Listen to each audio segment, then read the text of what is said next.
विज्ञान भारती 2 कक्षा 7 की अभ्यास कार्य पुस्तिका में आज हम लोग इकाई 9 के अभ्यास प्रश्न करेंगे। इकाई 9 है जंतुओं एवं पौधों में परिवहन। बच्चों, यदि घर में पानी की मोटर नहीं हो तो क्या टंकी में पानी जाएगा और क्या घर के हर नल से पानी आएगा? नहीं।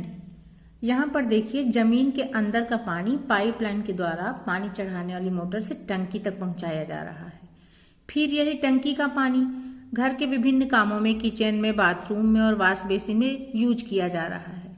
वहां से जो अवशेष पानी बच रहा है वो जाली के द्वारा फिर से जमीन के अंदर जाता है और वहां शुद्ध होकर फिर से वही पूरी प्रक्रिया होती है। विद्यार्थी कह रहा, गुरुजी, हमारे हृदय में कितने कोष्ठक होते हैं और कौन बड़ा या छोटा होता है? तो इसके लिए गुरुजी तीलियों के माध्यम से हृदय के विभिन्न कोषों का वर्णन करते हैं। यहाँ पर ये देखिए, बायां अलिंद और बायां निलय है, जिसमें शुद्ध रक्त होता है, ऑक्सीकृत रुधिर या शुद्ध रक्त, यानी इसमें ऑक्सीजन मिला होता है। और दूसरी तरफ ये दायां अलिंद और दायां निलय है, इन दोनों में अशुद्ध रक्त या फिर अनाक्सीकृत, यानी जिसमें ऑक्सीजन की मात्रा नहीं है, वो वाला रक्त रहता है। तीलियों के माध्यम से हृदय के कोष्ठकों का आकार भी यहाँ समझ में आ रहा है। अब है पहला प्रश्न, मनुष्य में परिसंचरण तंत्र किससे मिलकर बना होता है? उनको गोले में लिखिए। तो परिसंचरण तंत्र में सबसे मुख्य रोल होता है हृदय का, उसके बाद रुधिर वाहिनियां और रुधिर, ये तीनों मिलाकर परिसंचरण तंत्र का निर्माण कर देती हैं। प्रश्न 2 कह रहा है कि दिए गए चित्र में प्रदर्शित अंगों के नाम बॉक्स में लिखिए। यहाँ पर ये हृदय का चित्र बना हुआ है, तो इस साइड में ऊपर होगा दायां अलिंद और नीचे होगा दायां निलय। ऐसे ही इस साइड में बायां अलिंद और बायां निलय होगा। 4 कक्ष होते हैं ना, वही चारों कक्ष यहाँ पे दर्शाए गए हैं। प्रश्न 3 है, परिसंचरण तंत्र की प्रक्रिया में प्रयुक्त अंगों को नीचे दिए गए खाली स्थानों में भरिए। तो यहाँ से हम देखते हैं, शरीर के सभी अंगों से कार्बन डाइऑक्साइड युक्त रक्त जो हो जाता है वो शिराओं के द्वारा आता है दायां अलिंद में, और दायां अलिंद से फिर ये चला जाता है दायां निलय में। वहां से फिर यही कार्बन डाइऑक्साइड युक्त पहुंचता है फेफड़ों में। फेफड़ों में क्या होता है, ऑक्सीजन और कार्बन डाइऑक्साइड का आदान प्रदान होता है, यानी कार्बन डाइऑक्साइड यहाँ से बाहर जाने के लिए होती है और ऑक्सीजन यहाँ पे मिल जाती है रुधिर में। फिर क्या होता है, यही ऑक्सीजन युक्त रुधिर जो है ये बायां अलिंद में आता है और फिर बायां अलिंद से पहुंचता है बायां निलय में। बायां निलय इसको और आगे बढ़ाकर शरीर के सभी अंगों में पहुंचा देता है धमनियों के द्वारा, और फिर यही प्रक्रिया बार बार होती रहती है। तो यहाँ पे जो जो शब्द हमें लिखने थे वो हमने इस तरीके से लिख दिया है। देखिए, दायां अलिंद, दायां निलय, फेफड़े, बायां अलिंद, बायां निलय और शरीर के सभी अंग। तो इस तरीके से इसको हमने कंप्लीट कर दिया। प्रश्न 4 है, निम्नलिखित जोड़ों का सही मिलान कीजिए। धमनियां, धमनियों में गहरा लाल रंग का रक्त होता है, इसकी दीवारें मोटी और लचीली होती हैं।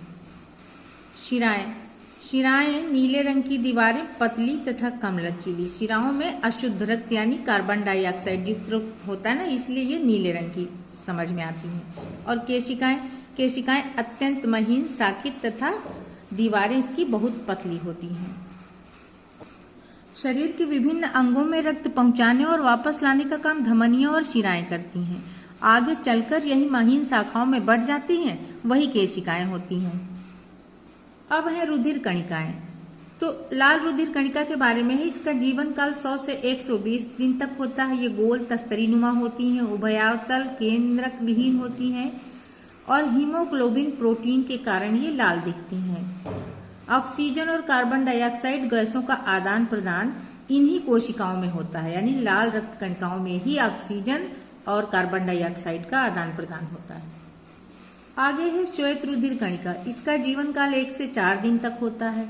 ये रंगहीन होती है क्योंकि इसमें कोई वर्णक नहीं होता।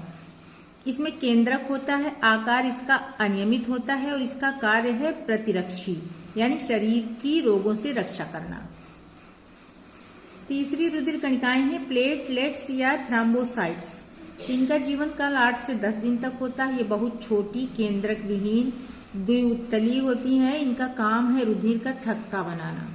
प्रश्न 5 इसी से संबंधित है। निम्नलिखित में सही कथन पर सही और गलत पर गलत का निशान लगाइए।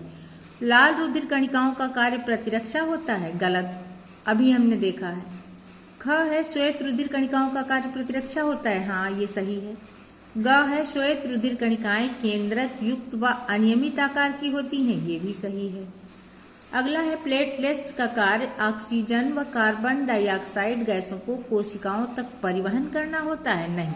प्लेटलेट्स का कार्य है शरीर में खून का थक्का जमाना, जब बाहर खून बहने लगता है तब। छठे प्रश्न में रिक्त स्थानों की पूर्ति करनी है। प्लेटलेट्स की संख्या विशेष जाति के मच्छर के काटने से कम होने लगती है, उससे उत्पन्न रोग कहलाता है डेंगू। मनुष्य के 1 घन मिलीमीटर रक्त में श्वेत रुधिर कणिकाओं की संख्या 5000 से 9000 तक होती है, ये श्वेत रुधिर कणिका। AB रुधिर वर्ग को क्या कहते हैं? सर्वग्राही कहते हैं, और O रुधिर वर्ग को कहते हैं सर्वदाता। अब है जाइलम, जड़ों द्वारा अवशोषित जल एवं खनिज लवणों को घोल के रूप में तने से होते हुए पत्तियों तक पहुंचाता है। यहाँ जाइलम फ्लोएम दोनों दिए हैं, लेकिन इसके लिए हम एक टेक्निक से इसको याद कर लेते हैं।